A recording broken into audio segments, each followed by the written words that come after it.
நம்முடைய மனவளக்கலை பேராசிரியர் ஐயா முனிரத்தினம் இந்த பயிற்சி எதுக்கு அவசியம் அப்படின்னு கேட்டார். இதுக்குன்னு இல்லை, வாழ்க்கையில் எல்லா விஷயத்துக்கும் பயிற்சி அவசியம். இதை முதல்ல புரிஞ்சுக்கணும். காலையில் எழுந்திருக்கணுமா, இரவு தூங்க போகணுமா, சாப்பிடணுமா, எல்லாத்துக்கும் பயிற்சி ரொம்ப அவசியம்.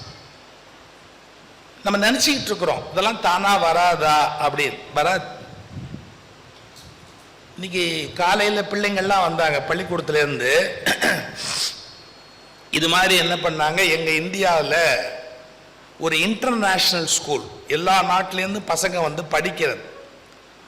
அவங்கள அழைச்சிக்கிட்டு போய் சர்க்கஸ் பார்க்கட்டும் அப்படின்னு அந்த பிரின்சிபால் முதல்வர் அழைச்சிட்டு போனார். இது மாதிரி போயிட்டு வரதில் ஒரே ஒரு கஷ்டம் என்னன்னா, வந்த உடனே வாத்தியார் அதை பற்றி விளக்கி 2 பக்கம் கட்டுரை எழுதுன்னு கழுத்தறுப்பார். போயிட்டு வர்றது ஜாலியாக இருக்கும், எழுதுறது இம்சையாக இருக்கும்.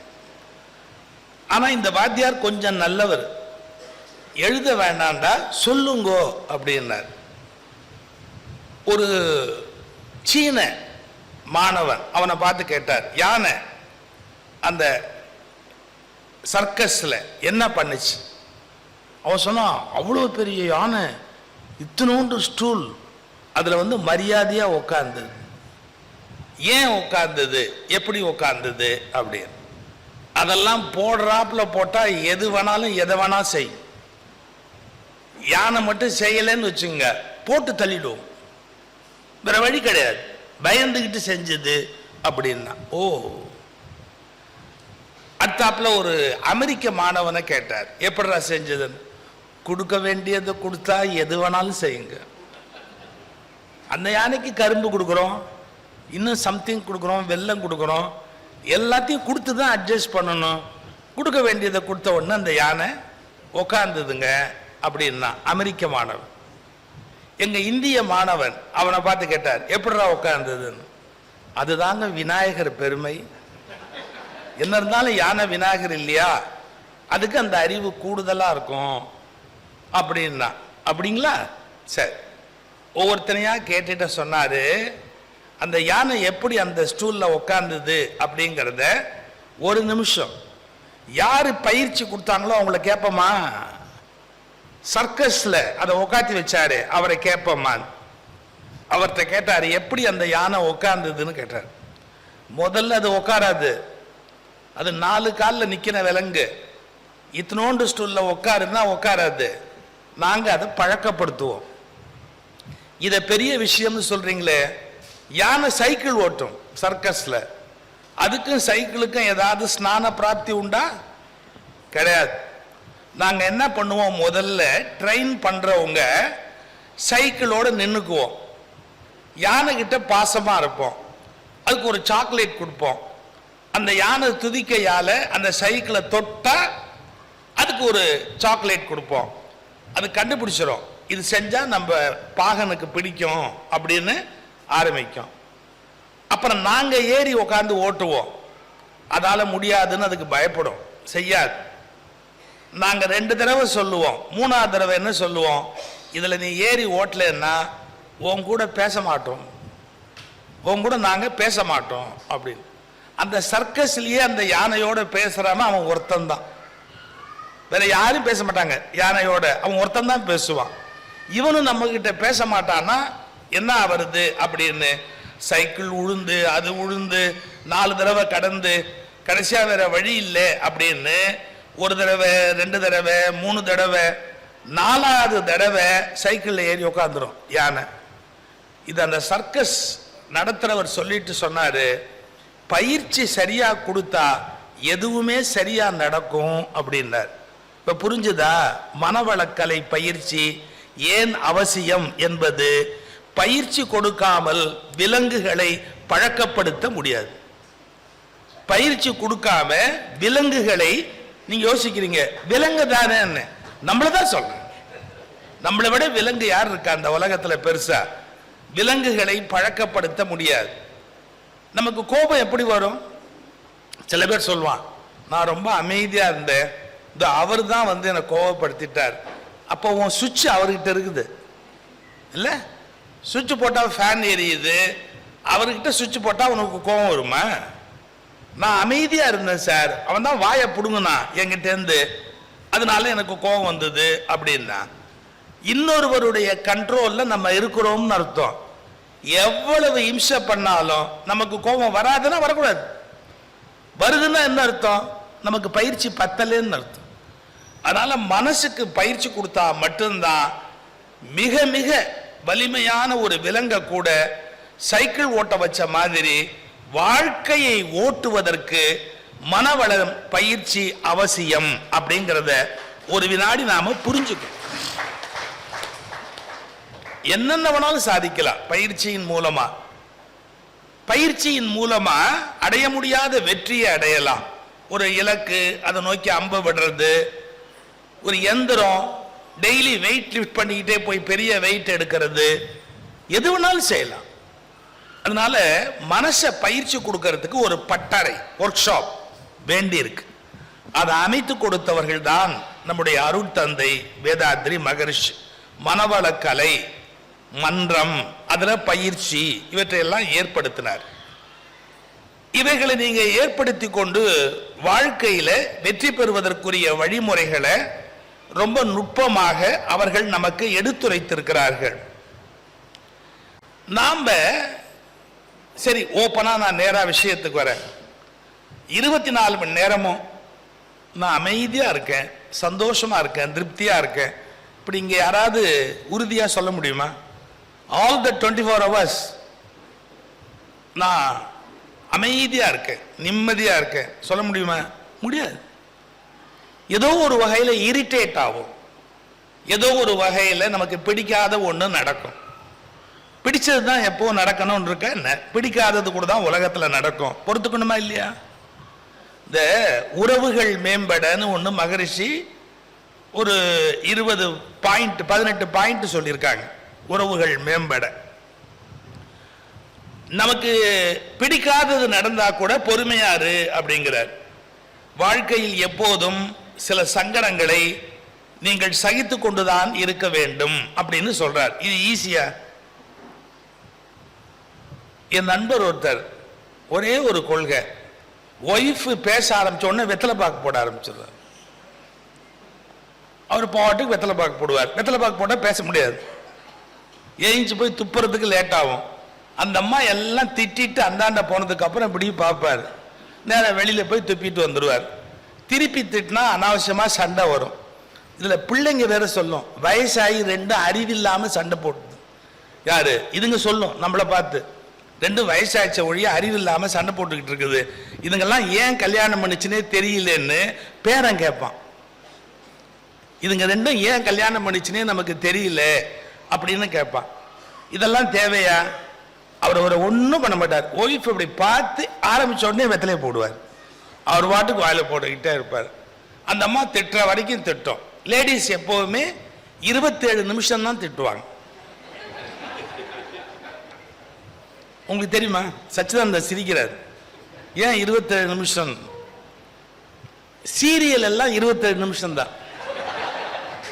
ஒரு சீரியல் எபிசோட் இருக்குல்ல, அது 27 நிமிஷத்தோட முடிஞ்சு போயிடும். 3 நிமிஷம் விளம்பரம். அதனால லேடிஸ் எப்ப திட்டாலும் 27 நிமிஷம் தான் திட்டுவாங்க. அவருக்கு தெரியும், அந்த 27 நிமிஷம் வெத்தலை போடுவார் அவர் பாட்டுக்கு. அந்த மாதிரி திட்டிட்டு அந்தாண்ட போன உடனே துப்பிடுவார். நான் வேடிக்கைக்கு சொல்லலை, என்னமோ ஒரு கோபம், ஒய்ஃப் திட்டிட்டு போற, நாம உடனே நியாயம் கிடைக்கணும் அப்படின்னு அப்ப எடுத்துக்கிட்டு இது நியாயமா அது நியாயமா பேசி என்ன பண்ண போறோம்? எல்லாத்த விட முக்கியம் என்ன தெரியுங்களா? மன அமைதி தான் வாழ்க்கையில மிக மிக முக்கியமான ஒன்று. எதை வேணாலும் அதுக்காக இழக்கலாம், எத்தனை லட்சத்தை கூட இழக்கலாம். அமைதியா நம்மால இருக்க முடியும் அப்படின்னா எதை வேணாலும் நாம இழக்கிறதுக்கு தயாரா, கவலையே பட வேணும். நீங்க யோசிப்பீங்க, அப்படி எல்லா நேரத்திலையும் ஒரு மனுஷன் இருக்க முடியுமா அப்படின்னு கேட்பீங்க.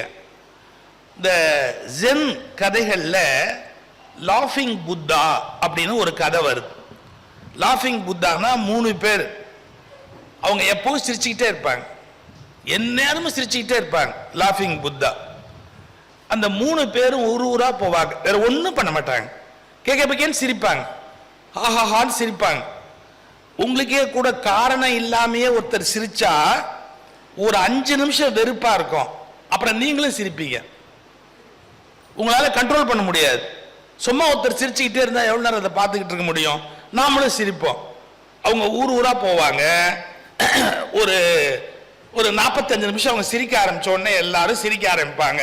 ஊரே சிரிச்சுக்கிட்டு இருக்கோம். அடுத்த ஊருக்கு போடுவாங்க. அவங்க வேற ஒண்ணும் கிடையாது. பிரார்த்தனை, மணி அடிக்கிறது, கோயிலுக்கு போறது, தபம் பண்றது, மூக்க பிடிக்கிறது எதுவும் கிடையாது. வெறும் சிரிப்பு சிரிப்பு சிரிப்பு. இதுல ஒருத்தர் செத்து போயிட்டார். திடீர்னு ஒருத்தர் இறந்து போயிட்டார். அப்ப எல்லாரும் கேட்டாங்க, இவனுங்க சிரிப்பாங்களே இப்ப சிரிப்பாங்களா? 3 பேரும் ஃப்ரெண்ட்ஸு, ஒருத்தர் செத்து போயிட்டான், இப்ப சிரிப்பாங்களா அப்படின்னு வந்து பார்த்தா 2 பேரும் சிரிக்கிறான். இது பணத்தை வச்சுக்கிட்டு 2 பேரும் கேன்னு சிரிச்சுக்கிட்டு இருந்தா.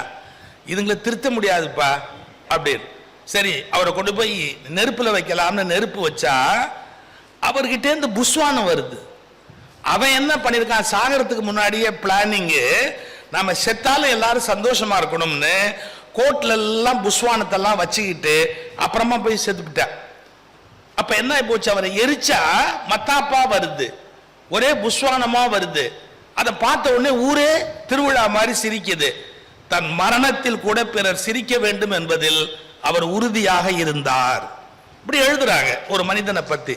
இதெல்லாம் ரொம்ப ஆச்சரியமான விஷயம். நான் என்னமோ இதுக்காகத்தான் மனசெல்லாம் மத்தாப்புன்னு தலைப்பு போட்டேன்னு நினைக்க கூடாது. இன்னும் மத்தாப்பு வரல. நான் ஏன் அந்த தலைப்பு போட்டேங்கிறது ஒரு நுட்பமான விஷயம். நெருப்புக்கு 2 டைமென்ஷன் உண்டு. நெருப்பு அப்படிங்கிறதுக்கு 2 டைமென்ஷன் உண்டு.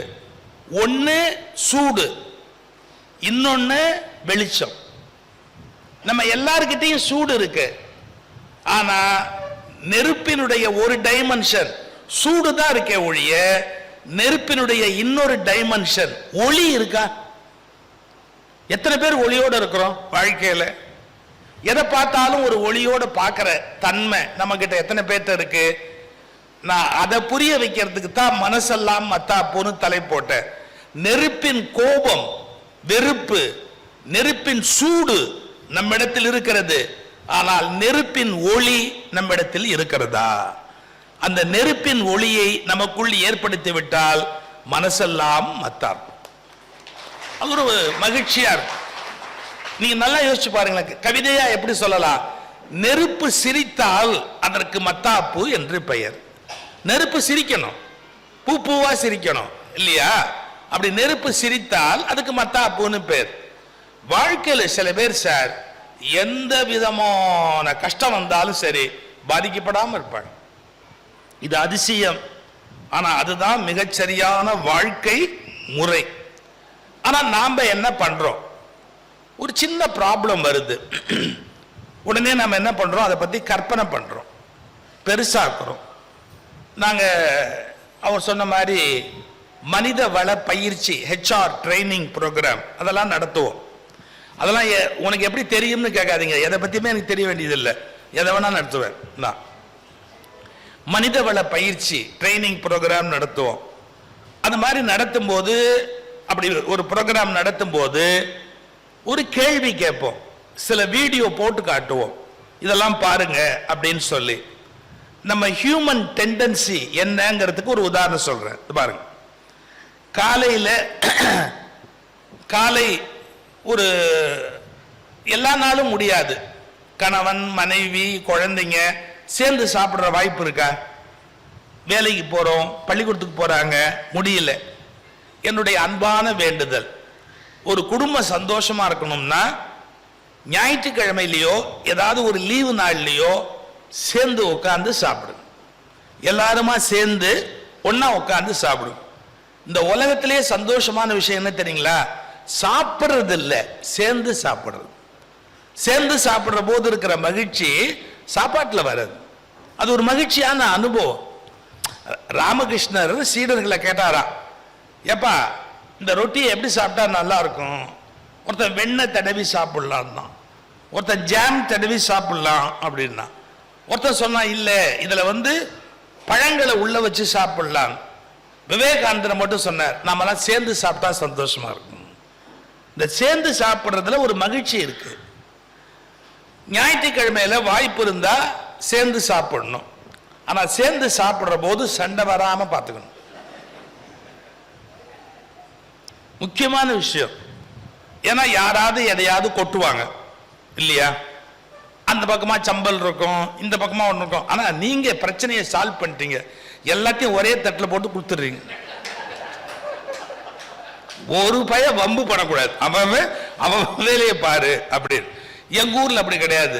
சாம்பாரை கொண்டாந்து விடு, அதை கொண்டாந்து விடு, இதை கொண்டாந்து விடுன்னு நாங்கள் இம்சை பண்ணுவோம். மாற்றி மாற்றி பரிமாறணும்னு ஒரு கஷ்டம் இருக்கு.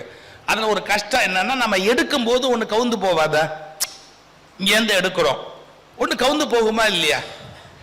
காஃபி கொண்டாந்து வைக்கிறாங்க, காஃபியை பையன் எடுக்க போறான், ஒரு 10-12 வயசு பையன் காஃபியை எடுக்க போறான், கொட்டிடுச்சு.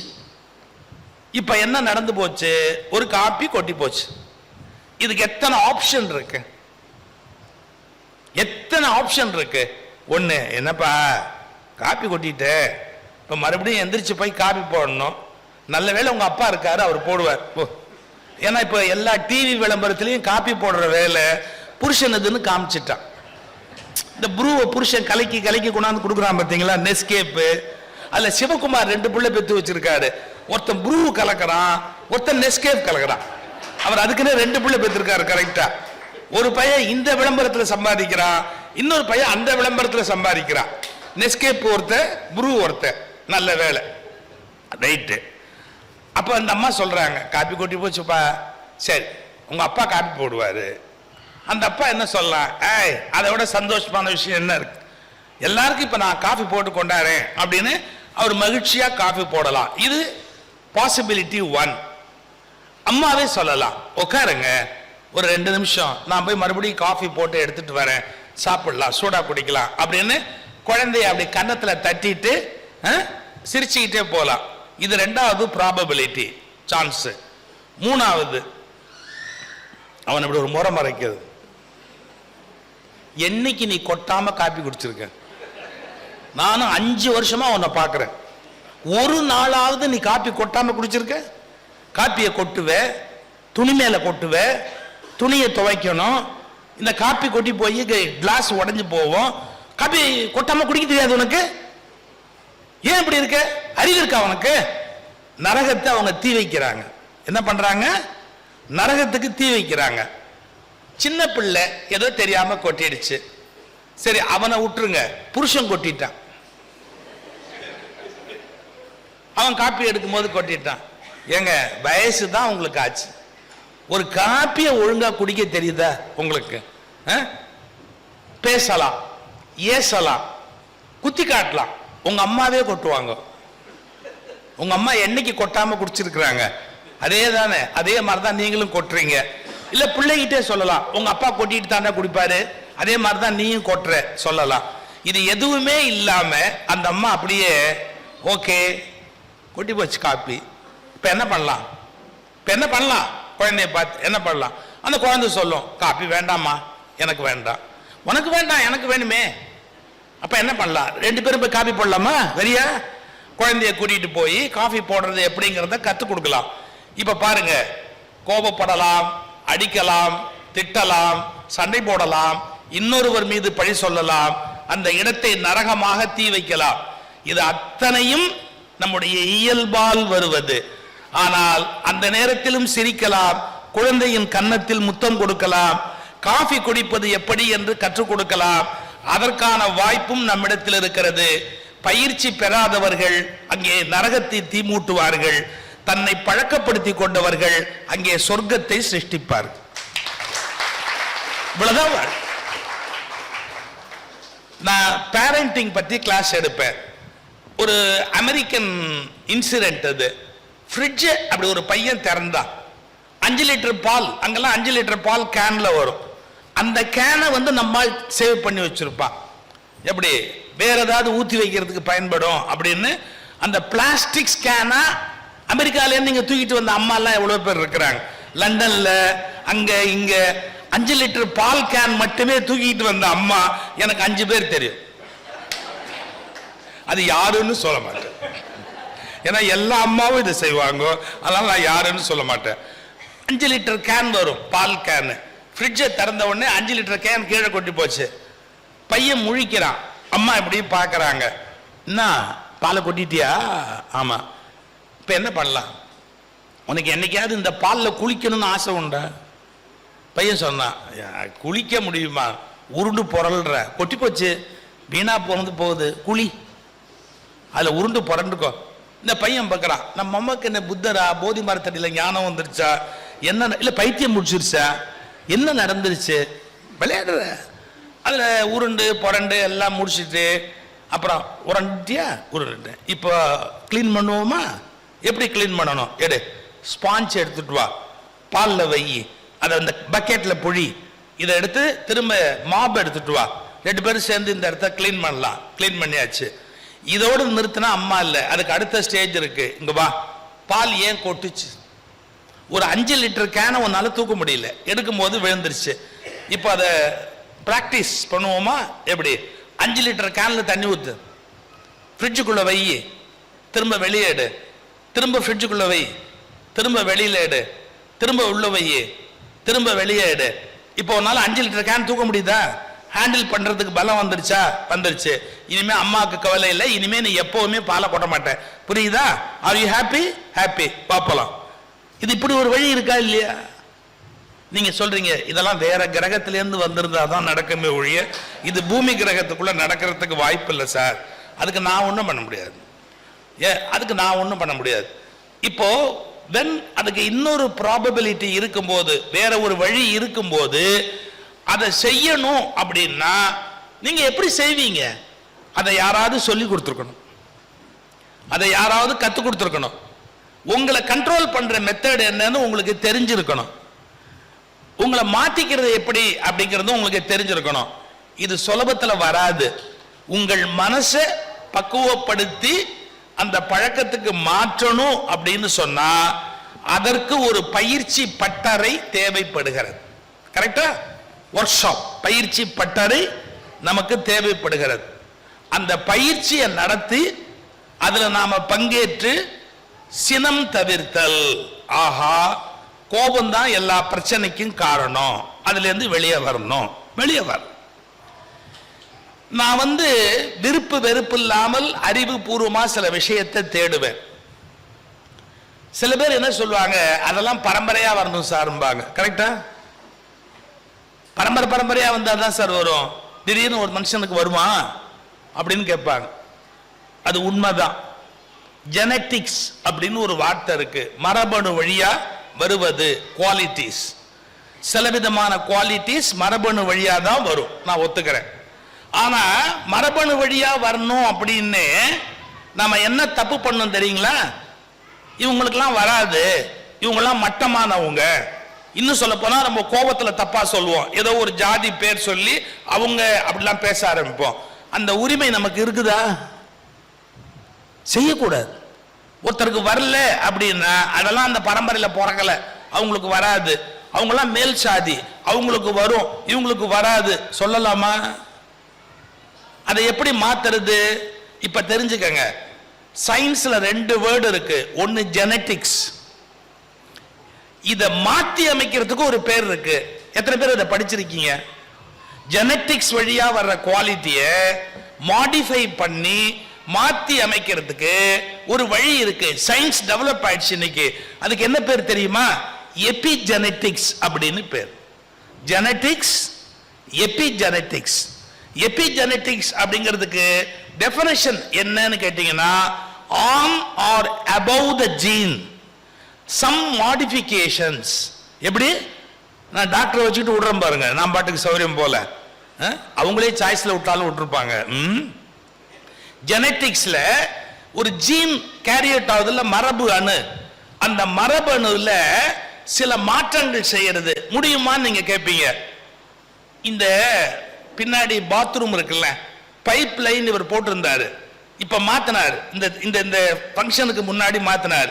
ஏன்னு கேட்டேன். கால்சியம் டெபாசிட் ஆச்சுன்னு, குழாயில எல்லாம் கால்சியம் டெபாசிட் ஆச்சு அப்படின்னார். இந்த குழா மட்டும்தான் நம்ம ப்ராடக்ட், கால்சியம் வெளியிலேருந்து டெபாசிட் ஆயிடுச்சு. கரெக்டா? குழா நம்மளுது, கால்சியம் வெளியில இருந்து வந்துருச்சு. அதே மாதிரி ஜீன் நம்ம அப்பா அம்மா கொடுத்தது, அதுக்கு மேல வெளியில இருந்து ஒன்னு டெபாசிட் ஆகும், பண்ண முடியும். That is called epigenetics. எப்படி அதை மாடிஃபை பண்றது? Through culture, through education, through training, compulsion and realisation. அவங்களுக்குள்ள போராடுறது, அவங்களுக்குள்ள அந்த மாற்றத்தை கொண்டு வர்றது. கொண்டு வந்துட்டா என்ன ஆயிடும்? ஜெனட்டிக்ஸ்ல இல்லாத குவாலிட்டிஸ் நமக்கு தானா வந்துடும். இதை சொல்லிக் கொடுக்க ஆசிரியர் வேணும். சார், நான் டெல்லியில ஒரு விழாவுக்கு போயிருந்தேன். அந்த டெல்லி விழால எனக்கு கேர்டேக்கர், எனக்கு பொறுப்பு யார் போட்டிருந்தாங்கன்னா, ஒரு மிலிட்டரி பர்சனாலிட்டி, ஒரு ராணுவ வீரர், அவர் தான் எனக்கு கேர்டேக்கர். இப்ப இந்தியாவில் கூட எனக்கு கன்மேன்லாம் உண்டு. இந்தியாவில் என்ன பாதுகாக்கிறாங்க, கன்மேன்லாம் கொடுத்து பாதுகாக்கிறாங்க. அது ஒரு பக்கம் இருக்கட்டும். நான் டெல்லி போயிருந்தேன். டெல்லியில ஒரு மிலிட்டரி பர்சன் எனக்கு கேர்டேக்கர் போட்டிருக்கிறாங்க.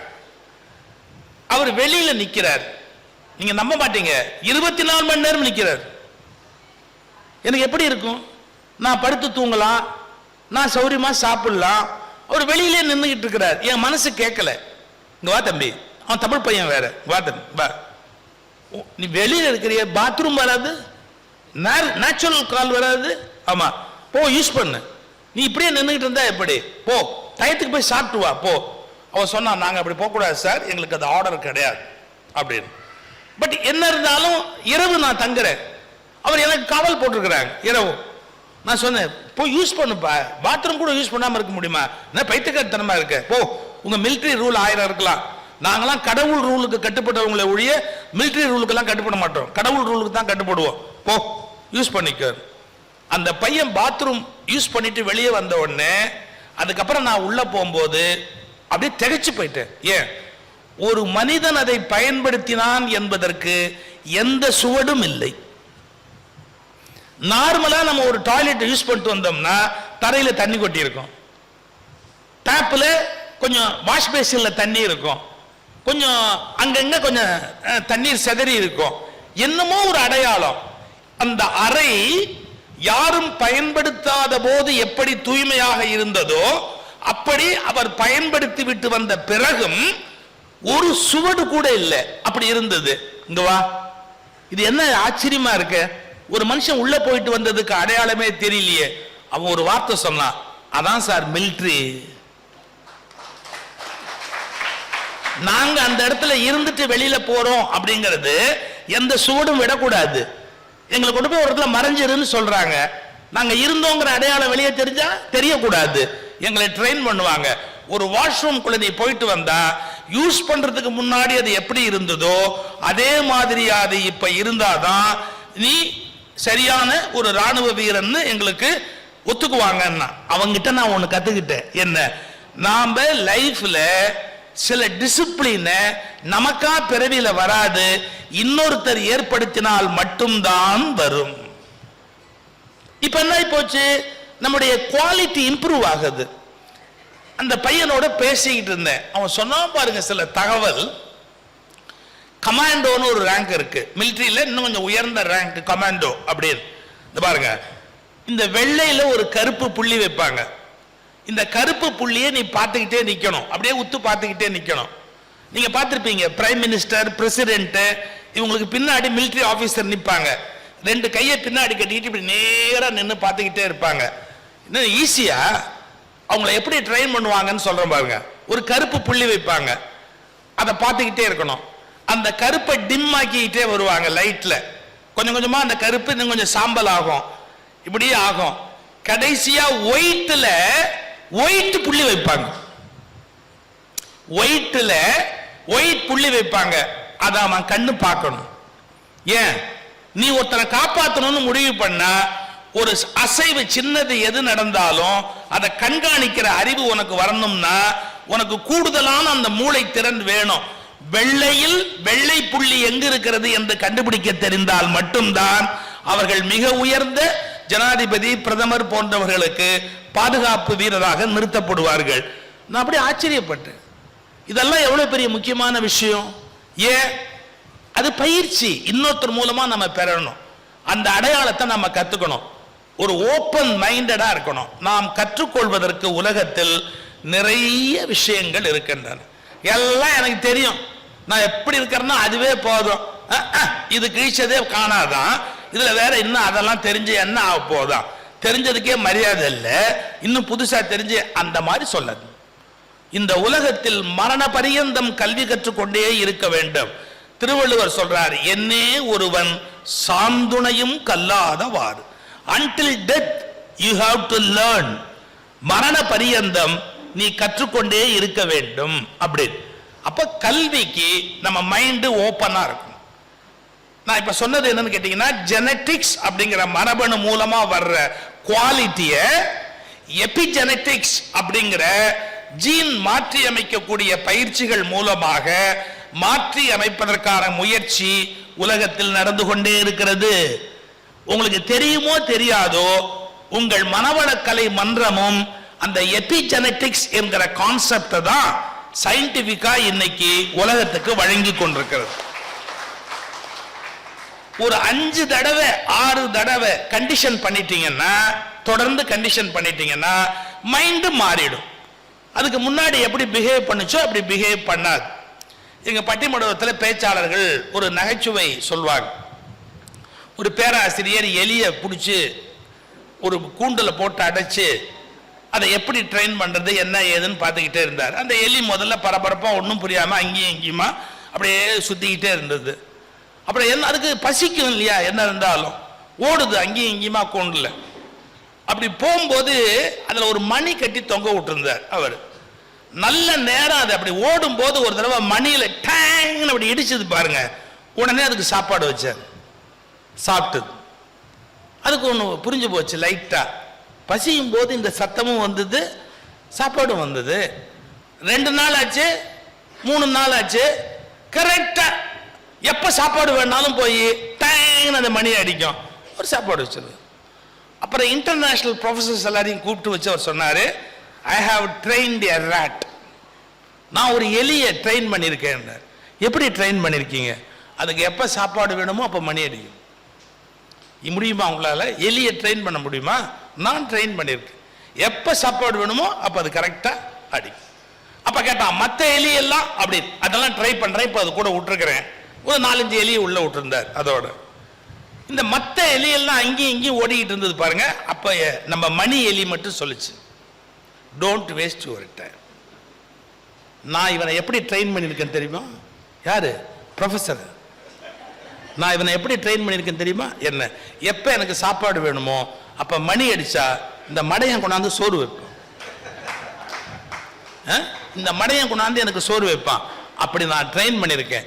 நீங்களும் அனாவசியமாக அலையாதீங்க, கரெக்டாக எப்போ வேணுமோ அப்போ மணி அடிங்க, இந்த மடையன் கொண்டாந்து கரெக்டாக வைப்பான். பார்க்குறீங்களா அப்படின்ட்டு போய் மணி அடிச்சது, இவன் சாப்பாடு வச்சான். எப்படி கரெக்டாக ட்ரெயின் பண்ணிட்டு பார்த்தீங்களா? அப்படி நான் வேடிக்கைக்கு சொல்லலை, நீங்க சிரிங்க, நான் வேண்டான்னு சொல்லலை. ஆனால் உண்மையை தெரிஞ்சுக்கணும். இந்த சவுண்டோட அது சிங்க்ரனைஸ் ஆயிட்டா, அதோட சாப்பாடும் சிங்க்ரனைஸ் ஆயிட்டா ஒரு எலி கூட ட்ரெயின் ஆயிடும். கண்டிஷனிங்னு பேரு, இதுக்கு பேரு மைண்ட் கண்டிஷனிங் அப்படின்னு பேரு.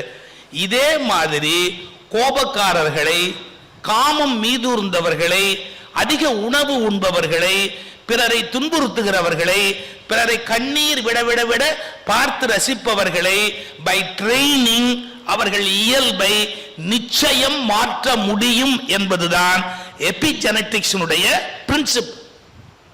பை ட்ரெயினிங் திரும்பி திரும்பி திரும்பி திரும்பி திரும்பி சொல்லணும், எஜுகேட் பண்ணணும், பிராக்டிஸ் பண்ணணும், அவங்க அந்த வழிக்கு கொண்டு வரணும். இப்போ பேரண்ட்ஸ் இங்க இருக்கிறீங்க, உங்க குழந்தை ஏதாவது ஒண்ணு கேட்ட உடனே நீங்க கொடுத்துட்டீங்க அப்படின்னு வச்சுங்க, மோசமான பேரண்ட்ஸ்னு அர்த்தம். அது கொஞ்சம் கொடுக்காம சில பேரை நீங்க அடக்கி பார்ப்பீங்க, முடியாது அப்படின்னு. அது அதுக்குன்னு ஒரு சவுண்டு வச்சிருக்கு, ஒரு விதமான சவுண்டு எழுப்போம்.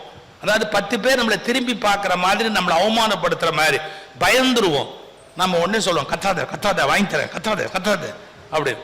அப்போ அது கண்டுபிடிச்சிடும். எப்படின்னா, நம்ம அப்பா ஒரு மடையன், நாம இந்த மாதிரி சவுண்டு போட்டா மற்றவங்களுக்கு மானத்துக்கு பயந்துகிட்டு கண்டிப்பா நமக்கு வாங்கி கொடுப்பான். அதனால இவனை எப்ப வேணாலும் நம்ம ஆட்டி வைக்கணும்னா இதை கரெக்டா பண்ணணும் அப்படின்னு அதுங்க கத்துக்கும். இது ஒரு பெரிய ஆச்சரியம். எல்லா உயிர்களும், இந்த வார்த்தையை எழுதி வச்சுக்கோங்க, எல்லா உயிர்களும் ஏதாவது ஒன்றை கற்றுக்கொண்டே இருக்கின்றன. அவைகள் விரும்பினாலும் விரும்பாவிட்டாலும் ஏதாவது ஒன்றை கற்றுக்கொண்டே இருக்கின்றன. ஏதோ ஒன்றை கற்றுக்கொண்டே இருப்பதால் எங்கள் விண்ணப்பம் என்னவென்றால் நல்லவற்றை கற்றுக் கொடுத்து கொண்டே இருங்கள், அவர்கள் கற்றுக்கொள்வார்கள். ஏன்னா கத்துக்கிறதுக்கு அவங்க ரெடியா இருக்காங்க. ஏதாவது ஒன்ன கத்துக்கணும் அப்படின்னு அது அவங்க இஷ்டத்துக்கு ஏன் கத்துக் கொடுறீங்க? நல்லது எதுவோ சரி எதுவோ அதை கத்துக் கொடுங்க. அதோட சேர்த்து அவங்களை இணைச்சிருங்க, அவங்க லைஃப் சேஞ்ச் ஆகும். அப்படி மனதை பக்குவப்படுத்துகிற ஒரு பயிற்சி. இப்போ முன்னே சொல்லியிருக்கிறேன், என்னுடைய இயல்பு கோபம் வந்தா எதையும் தூக்கி எறிவேன், அப்படியே பட்டுன்னு அப்படியே தூக்கி எறி. அது எனக்கு வந்தது இல்லை, எங்க அப்பா செய்வார். இது பரம்பரை சொத்து எங்களுக்கு. கோபம் வந்தா எது இருந்தாலும் தூக்கி எறிவார். அதே மாதிரி நானும் தூக்கி எறிவேன். ஆனா ஒரு நாள் நான் திடீர்னு யோசிச்சேன், ச்சே என்ன இது என்ன நியாயம், இது ஒரு இந்த பொருள் என்ன பண்ணுச்சு, இதை போய் நம்ம தூக்கி எறியறமே, தவறு, நிறுத்திட்டேன். ஆனா அந்த ரியலைசேஷனுக்கு எனக்கு வாய்ப்பு கிடைச்சது. நான் 100 புஸ்தகம் படிச்சுக்கிட்டு இருக்கிறேன், எனக்கு கிடைச்சது. மற்ற எல்லாருக்கும் கிடைக்குமா? அப்ப யாராவது சொல்லணும் இல்ல இதை மாத்தி அமைக்கணும் அப்படின்னு. அப்படி சொல்லி கொடுத்துட்டா மரபணுக்கள் வழியாக வருகிற பிழையான பழக்கங்களை மாற்றி உலகம் முழுவதும் சமத்துவத்தை நிலைநாட்ட முடியும். போரற்ற ஒரு உலகத்தை நம்மால் உருவாக்க முடியும். இதை தயவு செய்து புரிஞ்சுக்கங்க. இது நான் 2ஆவதா சொல்ல விரும்புகிற ஒரு செய்தி. நான் ஒரு சம்பவம் சொல்லிக்கிட்டே இருந்தேன். என்ன சொன்னேன்? ஒரு இன்சிடென்ட் நடந்தா அதை எப்படி அப்ரோச் பண்ணலாம் அப்படிங்கிறத வெவ்வேறு வழி இருக்கு. வாரியார் சாமி சொல்வாரு, உணவு பரிமாறுறாங்க மனைவி, தலைமுடி அதுல வந்துருச்சு. ஒரு முடி தலைமுடி அதுல கிடக்குது. ஏன்னா அது ஒரிஜினல். அவங்களுக்கு எல்லாருக்கும் அந்த பாக்கியம் இருக்காது இல்ல, அவங்களுக்கு ஒரிஜினல். அதனால அது சாதத்துல வந்துருச்சு. இதை ஹஸ்பண்ட் எப்படி ஹேண்டில் பண்ணலாம்? அறிவு இருக்கா அவங்களுக்கு? தலைமுடியை கொண்டு சாப்பாட்டில் போடுற எந்த ஒய்ஃப் ஆகுது தலைமுடியை கொண்டு வந்து போடுவாள்? எந்த ஒய்ஃப் ஆகுது தலைமுடிய அவளே அதை ஒன்னொன்னா காப்பாத்துறதுக்கு படாத பாடுபடுற. அவ அதை ஒன்னு எடுத்து ஒன்னு போடுவாள் உள்ள. அதுக்கு மட்டுமே அவ 550 ரூபாய் டெய்லி செலவு பண்ணுவா.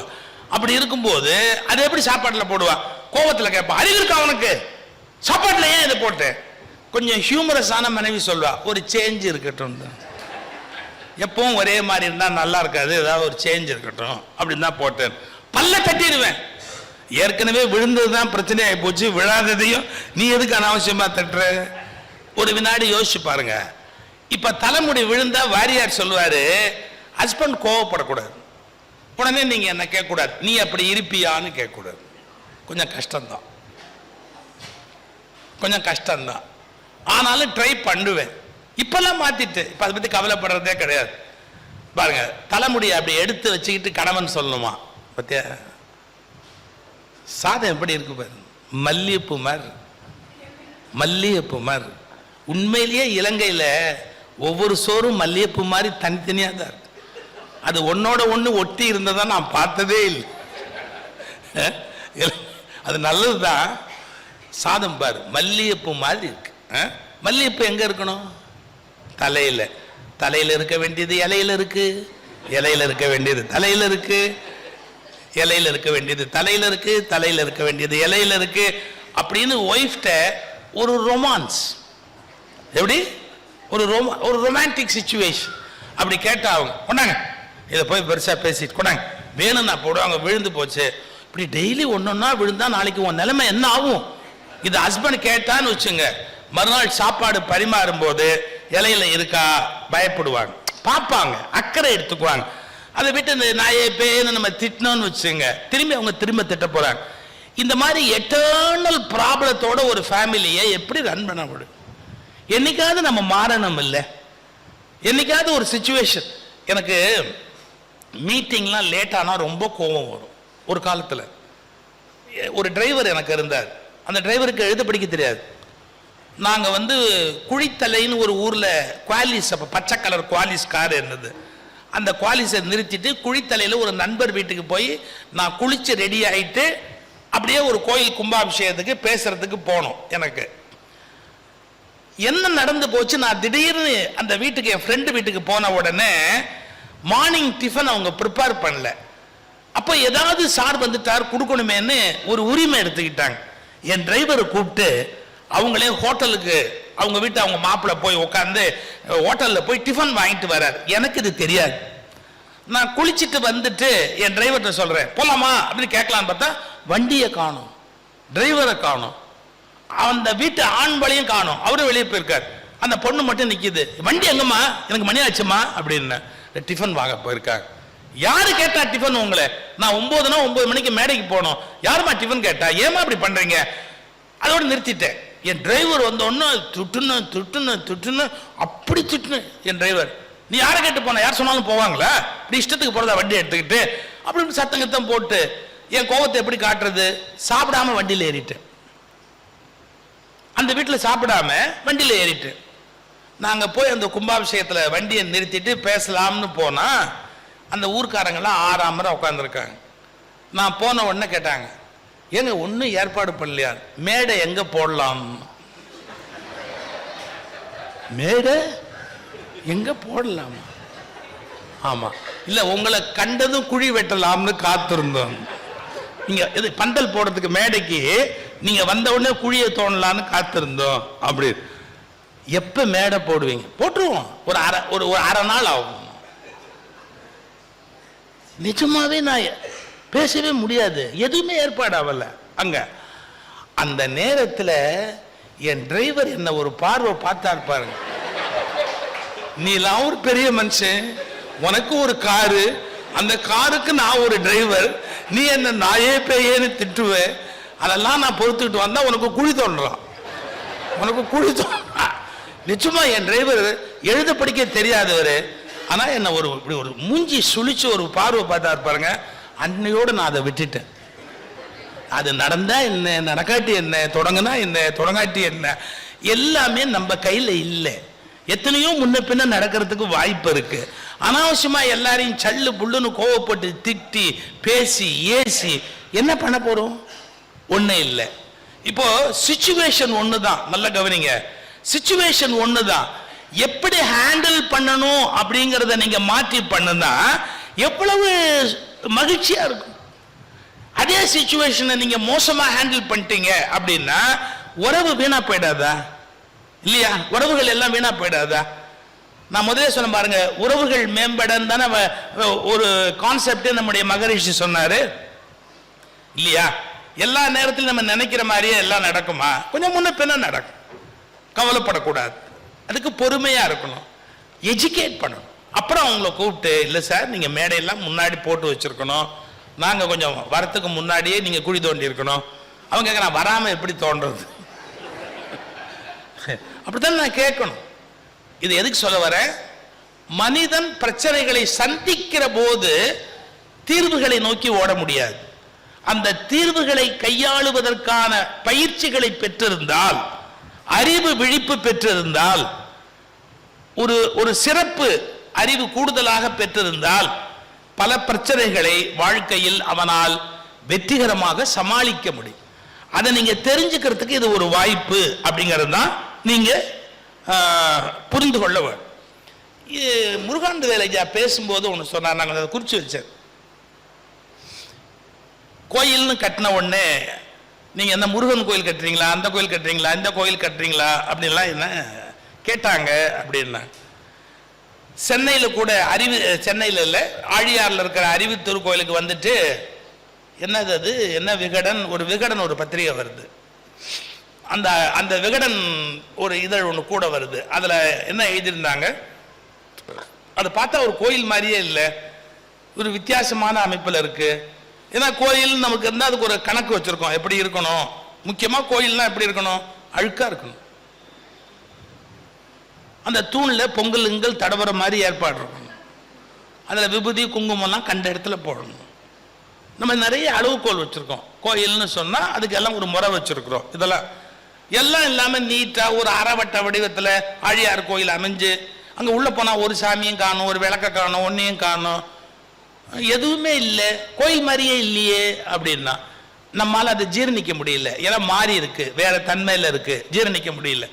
அப்போ இதே மாதிரி இதை கட்டும் போதும் கேட்பாங்கல்ல, இது என்ன, இது கட்டடம் மாதிரி தானே சார் இருக்கு, கோயில் மாதிரி இருக்கா, கோயிலுக்கு உரிய தன்மை இருக்கா, கோபுரம் இருக்கா, குத்து விளக்கு இருக்கா, இதெல்லாம் இல்லையே கேட்பாங்க. ஒன்றும் கவலைப்படாது. இப்போ நான் ஒரு வார்த்தை சொல்லிட்டு போறேன். கடவுள் தன்மை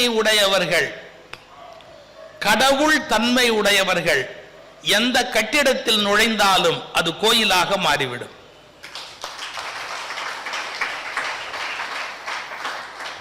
கடவுள் தன்மை உடையவர்கள் எந்த கட்டிடத்தில் நுழைந்தாலும் அது கோயிலாக மாறிவிடும். கள்ளத்தனமானவர்கள் கோயில்களிலேயே நுழைந்தாலும் அது கட்டிடங்களாக செத்துவிடும். ஏன்னா கள்ளத்தனம் அவன்கிட்ட இருக்கு. அவன் கோயிலுக்குள்ள போன கூட என்ன ஆகும், கட்டிடமா செத்து போயிடும். அதனுடைய தெய்வத்தன்மைங்கிறது இல்லாம போயிடும். அப்போ கட்டிடங்களை கோவிலாக்குவதும் கோயில்களை கட்டிடங்களாக்குவதும் நம்முடைய பண்புதானே ஒழிய கட்டிடக்கலை அல்ல. நம்முடைய கட்டுமான உணர்வுகள் தான் கட்டிடமா கோயிலா என்பதை தீர்மானிக்கிறது. அப்ப நாம எப்படி இருக்கணும்? ஒரு கோயிலுக்குள்ள ஒரு இனிமையான வார்த்தை பேச வேண்டாமா? கடுஞ்சொல் பேசலாமா? ஒரு கோயிலுக்குள்ள ஒருத்தர் சபிக்கலாமா? ஒருத்தர் பகையா இருக்கலாமா? அப்ப நமக்கு தோணணும் கோயில்ங்கிறது ரொம்ப புனிதமான இடம். என்னுடைய குரு மாதிரி ஒரு நல்ல மரியாதைக்குரியவர் டாக்டர் அப்பை நடராஜன். அப்பை நடராஜன் ஜப்பான் போனார். ஜப்பான் போன போது அவரை புத்தர் கோயிலுக்கு கூட்டிட்டு போறாங்க. ஒரு புத்தருடைய கோயிலுக்கு ஒரு டிரான்ஸ்லேட்டர். அந்த லேடி எப்படின்னா ஜப்பானிய மொழியும் தமிழும் தெரிஞ்சவங்க, அவங்க டிரான்ஸ்லேட்டர் கூட போறாங்க. இந்த புத்தர் கோயிலுக்குள்ள போகும்போது போய் பார்த்தா அது பிரம்மாண்டமான புத்தர், கோல்டன் புத்தா. அது மட்டும் இல்ல, அங்க ஜனங்க எப்படின்னு கேட்டீங்கன்னா அப்படியே நாணயமா இறைச்சிருக்காங்க தரையில. தங்கம் வெள்ளி அவங்கவுங்க கையில இருக்க கோல்டு போட்டுவாங்க, அப்படியே காணிக்க கொடுப்பாங்க. எல்லாம் கீழே கிடக்குது. அந்த புத்தர் கோயில் சிசிடிவி கேமரா கிடையாது, வாட்ச்மேன் கிடையாது, கார்டியன் கிடையாது, கோயில்ல யாருமே கிடையாது. எங்க டாக்டர் அப்பை நடராஜன் என்ன கேட்டிருக்கிறாரு, வாட் இஸ் திஸ், இதெல்லாம் இங்க எல்லாம் காசெல்லாம் இறைஞ்சிருக்கேன்னு. இங்க கல்ச்சர், எல்லாரும் காணிக்க போடுவாங்க, கோல்டு எல்லாம் இருக்கு போடுவாங்க. இதெல்லாம் கண்காணிக்கிறதுக்கு ஒரு கேமராவே இல்லையே, என்ன இருக்கா? யாரும் பிரீஸ்ட் இங்க நின்று இதை வேடிக்கை பார்க்கல, என்ன நடக்குதுன்னு கவனிக்கப்பட்டாங்க. அப்ப நடராஜன் உடனே ஒரு கேள்வி கேட்டார். என்ன கேட்டார் தெரியுங்களா? அப்ப யாராவது திருடிட்டு போயிட்டான், இந்த காசெல்லாம் யாராவது திருடிட்டு போயிட்டான். அந்த ஜப்பானிய பெண் சொன்னா, சாரி சார், நம்ம வெளியே போலாம் வாங்க, நம்ம வெளியே போலாம் வாங்க. இவருக்கு புரியல, நான் இன்னும் புத்தரை பார்க்கணும் அப்படின்னு. No, we shall go out, வாங்க வெளியே போகலாம். இவருக்கு புரியல, ஏமா கோச்சிக்கிட்ட, ஏன் பார்க்கலாம். நான் ஒரே ஒரு கொஸ்டின் கேட்கட்டுமா? என்ன, புத்தர் சன்னதியில போய் திருடலாமான்ற எண்ணம் உனக்கு எப்படி வந்தது? திருட மாட்டாங்களான்னு கேட்கிறியே, அப்ப திருடலாங்கிற எண்ணம் அந்த சன்னதிக்குள்ள உனக்கு எப்படி வந்தது? you are unfit to stay there. எவ்வளவு பெரிய வார்த்தை பாருங்க, you are unfit to stay there. ஒரு நல்ல எண்ணம் உனக்கு அந்த இடத்துக்குள்ள வரலன்னா நீ அந்த இடத்தை கெடுத்துற. தவறான எண்ணத்தை அந்த இடத்துல விதைச்சிட்டேன்னா அந்த புனிதத்தை கெடுத்துற. அததான் சொன்னேன், நல்ல எண்ணம் உடையவர்கள், கடவுள் தன்மை உடையவர்கள் எந்த கட்டிடத்தில் நுழைந்தாலும் அது கோயிலாக மாறுகிறது. கள்ளத்தனம் உள்ளவர்கள் எந்த கோயிலுக்குள் நுழைந்தாலும் அது கட்டிடமாய் செத்து போகிறது. இந்த ஒரு உண்மையை நாம விளங்கிக்கணும். இது அறிவுத்திருக்கோயில் அப்படின்னு நீங்க வரும்போது நம்மை புனிதமானவர்களாக ஆக்குகிற ஒரு புனித தலம் அறிவுத்திருக்கோயில் என்ற தெளிவு நம்முடைய மனதில் ஆழமா பதியவும். நான் ஒரு 2-3 செய்தி நினைவுல வச்சுக்கிறதுக்காக சொல்லிட்டு நான் நிறைவு பண்றேன். நான் ஒரு விழாவில் பேச போனேன், எனக்கு பேர் மறந்து போச்சு. ஒரு நல்ல ஒரு பேச்சாளர், கவிஞர், அவர் ஒரு வார்த்தை சொன்னார், என்னால் மறக்கவே முடியாது. அது மத நல்லிணக்க கூட்டம். அவர் ஒரு வார்த்தை சொன்னார் பாருங்க, மரங்களை அறுத்து நீங்கள் சிலுவை செய்கிறீர்கள். சிலுவை எப்படி பண்ணுவாங்க? ஒரு மரத்தை அறுத்து அதுல ஜீசஸ் கிரைஸ்ட் இருக்கிற மாதிரி. அவர் ஒரு வார்த்தை எழுதி படிக்கிறார், அந்த கவியரங்கத்தில் படிக்கிறார். நீங்கள் மரங்களை அறுத்து சிலுவை செய்கிறீர்கள், என்றைக்கு உங்களை அறுத்து ஒரு இயேசு செய்வீர்கள்? மரங்களை அறுத்து சிலுவை செய்கிறீர்கள், என்றைக்கு உங்களை அறுத்து நீங்கள் ஒரு இயேசு செய்வீர்கள்? Very big question. மரத்தை அறுத்து சிலுவை பண்றது ஈஸி, மனிதன் அறுத்து இயேசுவாக்குறது கஷ்டம். ஒரு டிவைன் பர்சனாலிட்டியா உயர்வது சிரமத்தில் பெரிய சிரமம். நல்லா தெரிஞ்சுக்கங்க, அந்த சிரமத்தை செய்கிற இடத்துக்கு பேர் தான் அறிவித்திருக்கோம். எந்த எண்ணத்துல வேணாலும் ஒரு மனுஷன் வரலாம். இங்க ட்ரைனிங் எடுத்து பயிற்சி எடுத்து தன்னை மாத்தி கோபத்தை குறைச்சு பொறுமையை வளர்த்து தன்னை உயர்த்தி கொண்டே போகணும். இப்ப நான் சொல்லும் போது முருகானந்தவேல் அவருடைய மனைவி சிரிக்க கூடாது. அதான் என் வேலை. இந்த மாதிரி அறிவுத்திருக்கோயிலுக்கு போயிட்டு வந்தா கோபம் வரக்கூடாது, ஆத்திரம் நமக்கு மனசுக்குள்ள வாயில வரவே கூடாது. எல்லா வகையிலேயும் நம்முடைய டோட்டல் பர்சனாலிட்டி சேஞ்ச் ஆகணும். இது எதுக்காக சொல்றேன் அப்படின்னு கேட்டா, அவர் ஒருத்தரை தான் நான் உரிமையா கிண்டல் பண்ண முடியும். எங்களுக்குள்ள இருக்க ஃப்ரெண்ட்ஷிப் அப்படி, அதனால கிண்டல் பண்றேன். நான் இது இந்த அந்த பேர்ல யார் வேணாலும் ஃபில்அப் பண்ணிக்கலாம். அந்த பேரை நீங்க யார் வேணாலும் ஃபில்அப் பண்ணிக்கலாம். அவங்க எல்லாம் சொன்னா சண்டைக்கு வருவீங்க, இவர் ஒருத்தர் தான் என் சண்டைக்கு வரமாட்டார், அதனால தான் அவர் பேரை போட்டேன். நம்மளை மாற்றிக்கிறதுக்கான இடம் எது அப்படின்னு கேட்டா அறிவுத்திருக்கோயில். மரங்களை அறுத்து சிலுவை செய்கிறீர்கள், என்றைக்கு நீங்கள் உங்களை அறுத்து ஒரு இயேசு செய்ய போகிறீர்கள். இது யோசிக்க வேண்டிய ஒன்று. அப்புறம் அவங்க பேச்சில் வந்து சொன்னாங்க, மனுஷனுக்கு இருக்கிற நிறைய தீமைகளை சொல்லும் போது ஒரு வார்த்தை, அந்த ஒரு வார்த்தையை மட்டும் உள்ள காதல வாங்கினீங்கன்னா போறோம். யூடியூப் எடுங்க, இப்போ யூடியூப்ல போட்டுக்கிட்டே வாங்க. நீங்க ஒண்ணு பார்த்துட்டா திரும்ப அதுவே வரும். பெரிய அக்கிரமம். இந்த முறையற்ற பால் கவர்ச்சி அப்படின்னு ஒரு வார்த்தை இருக்கு பாருங்க. இன்னைக்கு உலகம் முழுக்க பல குடும்பங்கள் வீணா போறதுக்கு காரணமே அதுதான். பல குடும்பங்கள் வீணா போறதுக்கு காரணமே அதுதான். நம்ம எல்லை என்ன? நாம எல்லை மீறலாமா? அந்த பிழையினால நம்முடைய குடும்பம் வீணா போயிடாதா? ஆண்களால் கொலை செய்யப்பட்ட பெண்கள், பெண்களால் கொலை செய்யப்பட்ட ஆண்கள், கணவன் மனைவி என்ற உறவுடையவர்கள், இதெல்லாம் பார்த்தா பயமா இருக்கு. எங்க பட்டிமன்றத்தில் பேசுற மோகன சுந்தரம் தான் சொல்லுவார், அவன் வேற விவரமா சொல்றான். அதாவது எப்படி கொல்லலாங்கிறத யூடியூப்ல ஸ்டேஜ் பை ஸ்டேஜ் சொல்றான். அம்மிக்கல்லை தூக்கி, அதாவது எப்படி டெமான்ஸ்ட்ரேட் பண்ணணும் அப்படின்னு போட்டு தள்ளணும்னு ஐடியா இருக்கிறவங்களுக்கு உபயோகமான அறிவுரைகள் வேற அவன் சொல்றான். எப்படி எல்லாம் போட்டு தள்ளாங்க அப்படின்னு. மன்னிச்சுக்கணும், இந்த முறையற்ற பால் கவர்ச்சி என்பது எவ்வளவு வலிமையா இருக்கு தெரியுமா? நான் இப்ப ஓப்பனா ஒரு கேள்வி கேட்கிறேன், தப்பா நினைக்காதீங்க. காதல் வலிமையானதா, கள்ளக்காதல் வலிமையானதா? இதெல்லாம் பேசுறதுக்கு தயங்குவாங்க, வேற வழி இல்லை. காதல் வலிமையானதா, கள்ளக்காதல் வலிமையானதா? கள்ளக்காதல் தான் வலிமையானது. இல்லாட்டி கள்ளக்காதலால காதலனையே கொல்றாள். யோசிச்சு பாருங்க, எது ஸ்ட்ராங்?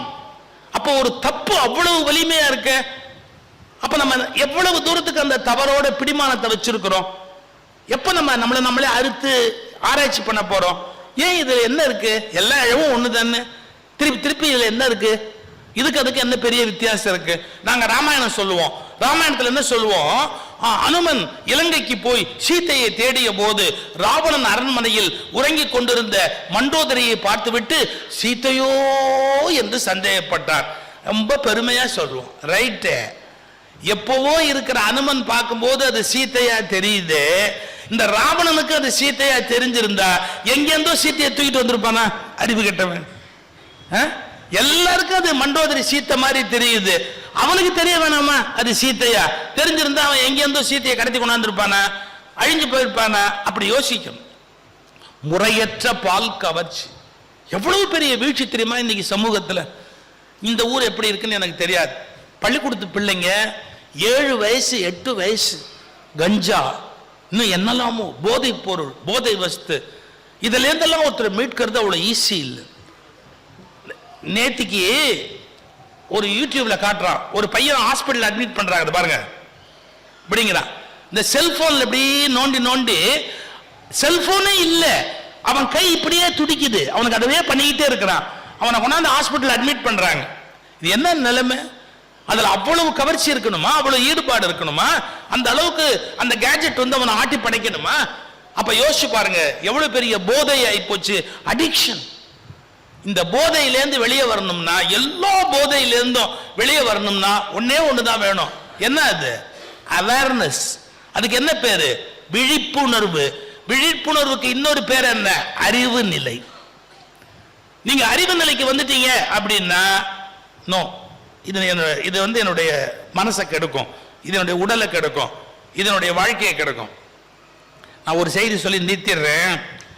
அப்ளை பண்ணும்போது எப்படி ஒர்க் அவுட் பண்ணுங்கிறது, எனக்கு சைக்காட்ரிஸ்ட் நிறைய பேர் ஃப்ரெண்டு, அப்புறம் சைக்காலஜிஸ்ட் நிறைய பேர் ஃப்ரெண்ட்ஸ் எனக்கு.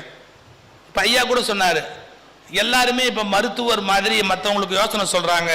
நான் சொன்ன அந்த முதுகு வலியும் மூட்டு வலியும் 300 யோசனைகளும். நான் மூட்டு வலிக்குதுன்னு சார், என்னை கொன்னே போட்டாங்க. அதுக்கு அந்த இலையை வச்சு கட்டுங்க, அந்த எண்ணெயை போட்டு நீவுங்க, அதுக்கு அந்த பேண்டேஜ் போட்டுக்குங்க, இதை விட மூட்டு வலியே தேவையில்லை. அப்புறம் ஆனால் நான் கெட்டிக்காரன், எல்லாரும் சொன்ன யோசனையும் தொகுத்துட்டு மூட்டு வலியும் 300 யோசனைகளும்னு ஒரு புக்கா போட்டு, பரவாயில்ல நம்மளால முடிஞ்சது 300 யோசனை புக்கா போடலாம் அப்படின்னு. எல்லாருக்கும் மருத்துவராக இருக்கணும் அப்படிங்கிற ஒரு ஆசை இருக்குது, அது ஒரு பக்கம் அப்படியே இருக்கட்டும். இப்போ நான் சைக்காலஜி சைக்காட்ரிஸ்ட்னா கொஞ்சம் நல்லா கவனிக்கணும். எனக்கு சைக்காலஜினா பைத்தியம், எனக்கு சைக்காலஜினா பைத்தியம். நீங்கள் சொல்லுவீங்க கரெக்ட், பைத்தியம் தான் அவர்கிட்ட போகணும். எனக்கு அதில் அவ்வளோ இன்ட்ரெஸ்ட். எனக்கு ரொம்ப பிடிச்ச விஷயமே உளவியல் நூல்களை படிக்கிறது தான். என்னுடைய பெஸ்ட் ஃப்ரெண்ட்ஸே யாருன்னு கேட்டிங்கன்னா சைக்காட்ரிஸ்ட் தான். மணிக்கணக்காக அவங்களோட பேசிக்கிட்டு இருப்பேன், எனக்கு இருக்கிற எல்லா டவுட்ஸையும் கேட்பேன். ஏன் ஹியூமன் பிஹேவியர் இப்படி இருக்கு, ஏன் அவன் அப்படி நடந்துக்கிறான், ஏன் அப்படி நடந்துக்கிறான். இப்போ ஒரு கேஸ் ஹிஸ்டரி மட்டும் சொல்கிறேன். நான் சொல்கிறத நீங்கள் தப்பாக எடுத்துக்க கூடாது, நான் வந்து புரிஞ்சுக்கிறதுக்காக சொல்கிறேன். என் ஃப்ரெண்டு ஒரு சைக்காலஜிஸ்ட்ட கன்சல்டேஷனுக்கு ஒரு பணக்காரர் வந்தார், பெரும் பணக்காரர். 25 லட்சம் பாக்ஸில் இருக்கு அவர்கிட்ட. எவ்வளவு? 25 லட்சம் இந்தியன் ரூபி. சொல்றாரு, இதை வச்சுக்கோங்க, நான் ஒரு சிக்கல்ல இருக்கேன், காப்பாத்திரு. என்ன கஷ்டம் உனக்கு, என்ன கஷ்டம்? நான் இப்படி பேசுறதால நீங்க தப்பா நினைக்க கூடாது, இது கேஸ் ஹிஸ்டரி, புரியுதா? Medical case history. எங்க பெரியம்மா பொண்ணை பார்த்தா எனக்கு ஆசையா இருக்கு, வெரி சாரி, எனக்கு தங்கச்சி முறை. அவர் சொல்றாரு, எங்க பெரியம்மா பொண்ணை பார்த்தா எனக்கு ஆசையா இருக்கு, தப்பு பண்ணணும் அப்படின்னு தோணுது, ஆனா பெரிய தவறு, தங்கச்சி முறை. நாளைக்கு தவறுன்னா அது பெரிய தவறா போயிடும், மானமே போயிடும் குடும்பத்தில், அது கூடாது. அது எல்லாத்த விட ரொம்ப பெரிய முக்கியம். இந்த தவறை நான் செஞ்சுட்டா நானே தற்கொலை பண்ண கூட பண்ணிடுவேன், ஆனா என் மனசு அடங்க மாட்டேங்குது, வெறித்தனமா அலையுது, என்ன பண்றதுன்னு தெரியல. இதுல இருந்து மட்டும் என்னை காப்பாத்திட்டீங்கன்னா 25 லட்சம் உங்களுக்கு, இந்த 25 லட்சம் உங்களுக்கு. அவர் சொன்னார், அப்படியா? அந்த பொண்ணு போட்டோ கொண்டாங்க. ஏன் நீங்க ஏதாவது பூஜை கீஜை பண்ணுவீங்களா, ஏதாவது வசியம்? எடுத்துட்டு வா. மறுநாள் எடுத்துட்டு வந்தான். அந்த பொண்ணை இப்படி பார்த்து அந்த போட்டோவை திருப்பி ஒரு பார்த்தார், நல்ல உத்து பார்த்து, சார் இது கேஸ் ஹிஸ்டரி, அதனால என் கற்பனையே கிடையாது. அவர் அவனை பார்த்து கேட்டார், சினிமா நடிகை ஸ்னேகாவை உனக்கு பிடிக்குமான்னு கேட்டார். அவன் அவளுக்கு கல்யாணம் ஆயிடுச்சுன்னு தெரியுமா? தெரியும், அதுலேருந்து நான் சாப்பிட்றதே விட்டேன். அவளுக்கு கல்யாணம் ஆனால் நீ ஏன்டா சாப்பிட்றத விட்டேன்? எனக்கு ஸ்னேகானா கொள்ள ஆசை. இந்த பொண்ணை கவனிச்சியா ஃபோட்டோவை? என்ன அப்படியே ஸ்னேகா மாதிரி இருக்கு. உன் மனசுல ஸ்னேகாவோட இருக்கணுன்ற எண்ணம் இருக்கு, இந்த பொண்ணு ஜாடையில ஸ்னேகா மாதிரி இருக்கு, லாக் ஆயிட்டு. உனக்கு நோய் எப்படி வந்ததுன்னா, உங்க பெரியம்மா பொண்ணு பெரியப்பா பையன் அந்த பொண்ணுங்கிற கணக்கு இல்லை, உனக்கு ஸ்னேகாவை பிடிக்கும், இந்த பொண்ணு ஸ்னேகா ஜாடையில இருக்கிறதால நீ இந்த பொண்ணு அடையணும் அப்படின்னு நினைக்கிற, ஆனா இன்னும் ஒழுக்கத்துக்கு பயப்படுற. அப்ப நடந்துட்டா என்ன ஆகுறது குடும்பத்துல அப்படிங்கிற கவலையில நீ இருக்கிற. அதனால நீ என்ன பண்ணணும், என்ன ஸ்னேகாக்கு கல்யாணம் ஆயிடுச்சுன்னு புரிஞ்சுக்கோ. அவ இன்னொருத்த மனைவின்னு புரிஞ்சுக்கோ. அந்த இன்னொருத்தன் மனைவி நமக்கு சொந்தம் இல்லைன்னு புரிஞ்சுக்கோ. நீ அதுல இருந்து வெளியே வந்தாதான் இதுல இருந்து வெளியே வர முடியும். அதுக்கு அவர் ட்ரைனிங் சில கிளாஸஸ் எல்லாம் போட்டார். அவனுக்கு எப்படி மைண்ட்ல இருந்து அதை வெளியே எடுக்கிறது அப்படின்னு கிளாஸஸ் போட்டார். இதெல்லாம் சைக்காலஜிஸ்ட் சைக்காட்ரிஸ்ட் நிறைய பண்ணுவாங்க.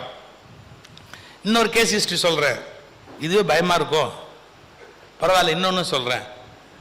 ஒய்ஃப் அமெரிக்கா போயிருக்கா. ஒருத்தர் குடும்பத்தில் தப்பு பண்ணணும்னு தோணி போச்சு அவருக்கு. அவர் வீட்டு சர்வெண்ட் மெய்டு ரொம்ப அழகா இருப்பாங்க. தப்பு பண்ணணும்னு தோணி போச்சு. இவர்கிட்ட கேட்கிறாரு, என்ன நான் தப்பு பண்ணணும்னு தோணுது. இவர் சொல்றாரு, அதெல்லாம் எல்லா ஆம்பளைக்கும் அப்படி ஒரு எண்ணம் வரதான் செய்யும். அது நீ வேற, அவங்க ரொம்ப அழகா இருக்காங்க, அதனால என்ன ரைட்டு, நீ தப்பு பண்ணா பண்ணு, அப்புறமா நான் உன்னை காப்பாத்துறேன் அப்படின்னு. இவன் நிஜம்னு நம்பிட்டான். அப்புறம் இவர் நேரம் நாளெல்லாம் குறிச்சு கொடுத்தாரு பேசுறதுக்கு. எல்லாம் கொடுத்துட்டு அன்னைக்கு கேட்குறான், நான் இன்னைக்கு அவளை வர சொல்லியிருக்கேன், நீங்க என்ன நினைக்கிறீங்க? ஒரே ஒரு விஷயம், எத்தனை மணிக்கு வர சொல்லியிருக்க? 8 மணி. 8 மணிக்கு வர சொல்லியிருக்க, ஏதாவது ப்ராப்ளம் ஆயிட்டா உடனே என்னை ஃபோனில் கூப்பிடுன்னு. என்ன ப்ராப்ளம் ஆகும் அப்படின்னு எதிர் வீட்டுக்காரன் பார்த்துட்டான்னு வச்சுக்கோ, அமெரிக்காவில் அவன் ஒய்ஃபுக்கு ஃபோன் பண்ணி சொல்லிட்டான்னு வச்சுக்கோ, சான்ஸ் இருக்காருன்னா எனக்கு தோணுதுப்பா. ஒருவேளை போலீஸ் ரைடு வந்துட்டாங்கன்னு வச்சுக்கோ, போலீஸ்ல சமாளிக்கணும் இல்லையா, ஹையர் அபிஷியல்ஸோட நான் பேசி வச்சுக்கிறேன், மற்றபடி நீ பின்வாங்காத. என்ன இது போலீஸ்லாம் வருமா அப்படின்னு. ராத்திரி 10:30 அவன் ஃபோன் பண்ணான். அனாவசியமா என் லைஃபையே கெடுத்துட்டீங்களே, என்ன அந்த ஐடியாவே போயிடுச்சு. ஏன் ஒய்ஃப் எப்போ ஃபோன் பண்ணுவா, ஒய்ஃப் எப்போ ஃபோன் பண்ணுவா, எத்தனை மணிக்கு ஃபோன் பண்ணுவா, போலீஸ் எப்போ வருவா, இதே தாட் தான் ஓடுதே ஒழிய இப்ப அவளை பத்திய தாட்டே எனக்கு ஓடல. என் நிலைமை என்ன ஆகும்னு யோசிச்சேன்னா, நான் இப்ப வெறும் இதை கிண்டலுக்கு சொல்லல. ஒரு எண்ணம் உங்களை ஆட்டி படைக்கிற போது நீங்கள் அதற்கு அடிமையாகிறீர்கள். அந்த எண்ணம் பிழையானது என்று இன்னொரு எண்ணம் உங்களை ஆட்டி படைக்க தொடங்கினால் அந்த எண்ணத்திலிருந்து வெளியே வந்து விடுவீர்கள். இதை செய்வதற்கு இன்னொருவர் உதவி தேவை, இல்லை என்றால் உங்களுக்கே அறிவார்ந்த விழிப்புணர்வு தேவை. இது ரெண்டு தான் ஆப்ஷன். யாரோ இன்னொருத்தர் ஹெல்ப் பண்ணணும், இல்ல உங்களுக்குள்ளேயே அறிவார்ந்த விழிப்புணர்வு வேணும். இதெல்லாம் விட்டுட்டு இதெல்லாம் பண்ணிட்டு கோயில்ல போய் பரிகாரம் பண்ணலான்ற அயோக்கியத்தனத்தை பண்ணாதீங்க. எவ்வளவு வேணாலும் பாவம் பண்ணு, பாவம் பண்ணிட்டு உண்டியல்ல காசு போடு. எவ்வளவு வேணாலும் பாவம் பண்ணு, பாவம் பண்ணிட்டு அதுக்கு பரிகாரம் பண்ணிடு.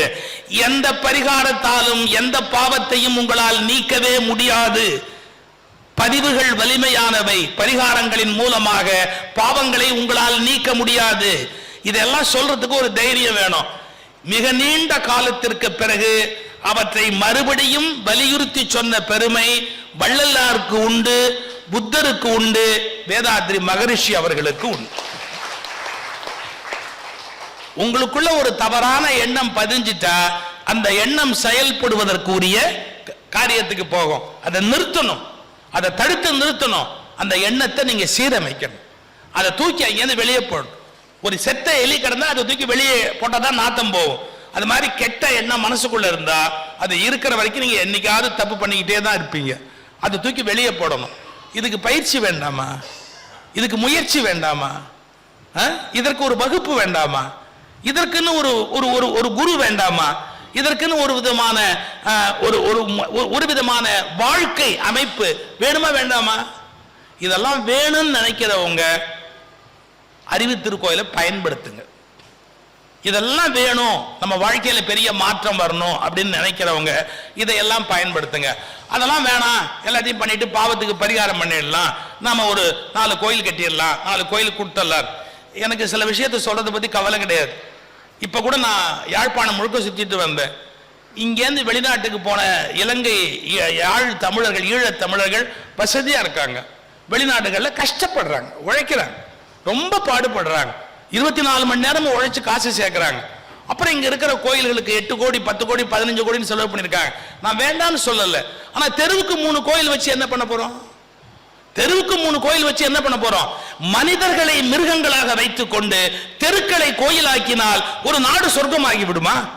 மனிதர்களை மிருகங்களாக வைத்துக் கொண்டு தெருக்களை கோயில் ஆக்கினால் ஒரு நாடு சொர்க்கமாகி விடுமா?